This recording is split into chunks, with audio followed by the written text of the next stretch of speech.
بنرفع مقاسات تاني مع اننا رفعنا مقاسات طول احمر.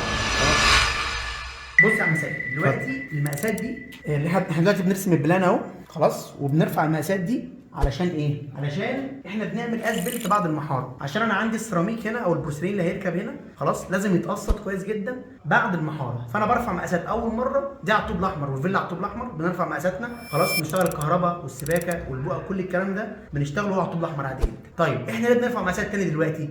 علشان خاطر الاسبلت. يعني ايه الاسبلت يا عم سيد؟ يعني بعد المحاره الحوائط بتقل، بعد المحاره المساحه بتاعت الفراغات بتقل، الغرفه دي مساحتها قلت والغرفه دي مساحتها قلت، وفي حاجات فيها تربيات وفيها حاجات لما جينا عكسناها قلت 7 سم و6 سم، فانا ما ينفعش اجيب السيراميك بتاعي او البورسلين بتاعي على المقاسات القديمه، مش هينفع، لازم نقسط مظبوط ونرفع مقاسات تاني بعد المحاره علشان يكون كل الشغل بتاعنا مظبوط. طبعا الكلام ده لازم يتعمل، احنا بناخد اشراف وتعب علشان خاطر الكلام ده يطلع مظبوط. ففي جميع الاحوال يا عم سيد ارجو ان انا اكون جاوبت لك على السؤال بتاعك وتكون فهمت. شكرا.